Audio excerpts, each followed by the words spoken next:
WhatsApp केटाकेटी हो माझ फेरि म तपाईँहरूको लागि नयाँ घरमै अहिलेको फ्राइड सुक्खा मोमोको रेसिपी लिएर आएको छु। यो भिडियो अन्तिमसम्म हेर्नु होला। मैले चाहिँ यो खसीको खुट्टा युज गरेको छु। पहिला यसमा चाहिँ हल्का रम हुन्छ, यसलाई राम्रोसँग पोलेर यसलाई सफा गर्नु होला।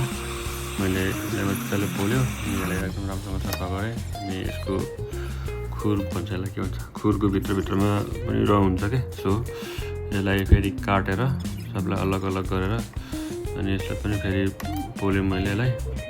अनि त्यसपछि सबै पोलिसकेपछि राम्रोसँग धुनुपर्छ। यसरी सिङ्गल सिङ्गल काट्ने अनि त्यसपछि मजाले पोल्नुपर्छ होइन। यसरी पोलेन भने र हुन्छ नि त, खाना अलि अप्ठ्यारो लाग्न सक्छ। सो यसरी पोल्ने सबै पोलिसकेपछि यसलाई चाहिँ मजाले धुनुपर्छ होइन। कालो हुन्छ, यो कालो बच्यो भने चितो हुनसक्छ नि त पछि सुप। सो यसलाई चक्कुले खुर्केर राम्रोसँग कालो नहुने गरी, कालो नबस्ने गरी मजाले धुनु होला खुर्केर सबलाई। अनि त्यसपछि भिडियो अन्तिमसम्म हेरेर जानु होला, सजिलो छ है। तपाईँहरूले पनि घरमै बनाएर खान सक्नुहुनेछ। घरमा आफ्नै हातले मिठो स्वादको यो भिडियो हेरिसकेपछि तपाईँले घरमै बनाउन सक्नुहुनेछ। अनि मैले यसलाई चाहिने जति सामानहरू लिएर आयो। अनि यसमा मैले युज गरेको छु 2वटा प्याज, लसुन, अदुवा, टमाटो, ग्रिन चिल्ली।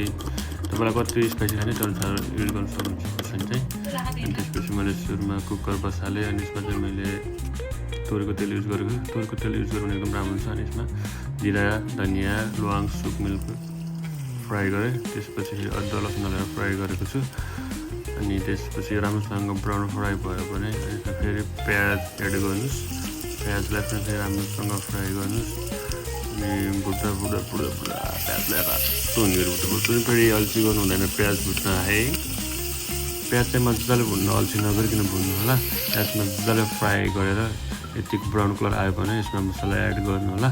मैले चाहिँ मसला एड गर्ने बेलामा भिडियो खिच्न बिर्सेछु। मसला एड गरिसकेपछि भिडियो बनाएको छु।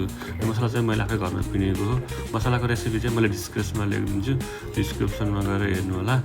अनि मैले मसला हालेर पनि मासु हालिसकेको छ क्या।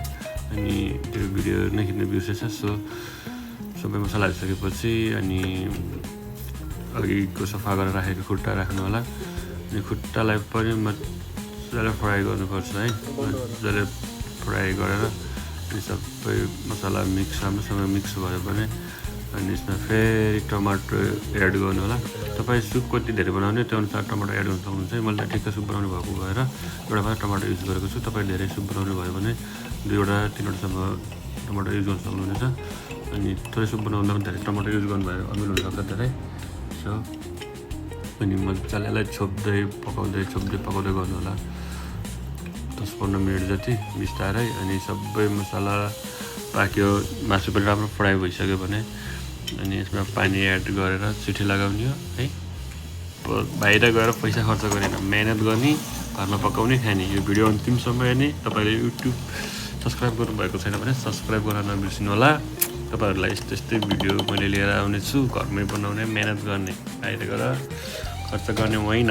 बाहिर रेस्टुरेन्टमा पाउनुभन्दा पनि मिठो बनेको छ। यो भिडियो अन्तिमसम्म हेर्नुभयो भने तपाईँले गर्न सक्नुहुन्छ। अनि मजाले फ्राई भइसक्यो भने अनि यसमा मैले तातो पानी एड गरेको छु, उमालेको पानी राख्ने। अनि यसलाई सुरुमा चाहिँ यो मासुलाई मात्र पकाउने है। मजाले मासुलाई एकदम पाक्ने गरी 10-15 सिटी लाग्ने गरी पकाउने। तातो पानी हालेर मजाले मिक्स गर्ने। अनि त्यसपछि यसलाई ढोका लगाउने, प्रेसर कुकरको ढोका लगाउने। अनि मजाले यसलाई सिटी लगाउने, खुट्टा एकदम पाक्ने गरी। मैले चाहिँ यसमा 15 सिटी जति लाग्छ है, 10-15 सिटी लगाउने मजाले। अनि यसलाई आफै चिसो हुन दिने। अनि मजाले खोल्नुहोस्। अनि वाउ, त्यहाँ हत्ता देखिरहेको छ है। बाबा खाना जानु कति मिठो भयो भने कुरै नगर्नु कि। मुखबाटै पानी आयो मेरो खाने होइन त, घरमै बनाएर कुकर मोमो अब अल्छी नगरिकन। अनि सबै सुपहरू चेक गर्नु होइन, लुन टक्क लाएर मसलाहरू चेक गर्नु। अनि तपाईँलाई ठिक्क लाग्यो भने अनि त्यसपछि यसमा मोमो एड गर्ने। मैले चाहिँ यो फ्रोजन मोमो युज गरेको छु। तपाईँले आफ्नै नर्मल मोमो बनाउनु भए पनि हुन्छ। यदि तपाईँ जापानमा हुनुहुन्छ तपाईँलाई फ्रोजन मोमो चाहिन्छ, घरमै बनाएर जस्तो होममेड मोमो चाहिन्छ भने हामीलाई सम्झाउन सक्नुहुनेछ। मैले मोमो एड गरेँ, मोमो एड गरेर धनियाँ राखेँ। मोमो राख्नु भयो भने अनि फ्रोजन मोमो छ भने एक सिटी लगाउँदा मात्र हुन्छ है, एक सिटी मात्र लगाउनु होला, एकदम पकाउनु होला। धेरै पकायो भने चाहिँ ओभर कुक हुन्छ नि त। सो अनि नर्मल मोमो छ भने लगभग कति पकाउनु, 2 मिनट जति, 2-3 मिनट जति पकाउनु। सिटी नलागे पनि हुन्छ है, 2-3 मिनट जति। नर्मल मोमो छ भने 2-3 मिनटमै पाक्छ। फ्रोजन मोमो छ भने एक सिटी फुल लाग्ने गरी पकाउनु होला। अनि त्यसपछि त्यसलाई बिस्तारै आफै खुल्ने गरी छोडिदिनु होला। अनि आफै खुल्यो भने अनि मोमो ठिक्क पाकेको हुन्छ है। नत्र भए फेरि ओभर कुक भयो भने खान मजा आउँदैन नि त। हेर्नुहोस् कस्तो मजा देखिरहेको छ। वाह, मासु पनि भयो, सुप पनि भयो, मोमो पनि भयो। अनि घरमा पकाएर खानु होइन त, टन नलाएर। यति मिठो भयो कोही अब हेर्दा त यस्तो छ भने खाँदा कस्तो होला है। अब एमेजिङ गर्नु, क्या एमेजिङ, घरमा पकाएर खानुपर्छ है, बाहिर खर्च गर्नु हुँदैन। ल र तपाईँ यदि जापानमा हुनुहुन्छ भने फ्रोजन मोमो चाहिन्छ भने हामीले सम्झिनु होला। हामी चाहिँ फेरि होम डेलिभरी गरिदिन्छौँ टोकियोभित्र। तर टोकियोभन्दा बाहिर हुनुहुन्छ भने डेलिभरी चार्ज चाहिँ तपाईँ आफूले तिर्नुपर्ने हुन्छ। मैले चाहिँ यो खासै बच्चाले पनि खानु भएको हुनाले मैले पिरो बनाएको थिएन नि त। अनि मलाई फेरि स्पाइसी लभर हो नि, त्यही भएर एउटा आगो बढेको एड गरेर खाएको छु।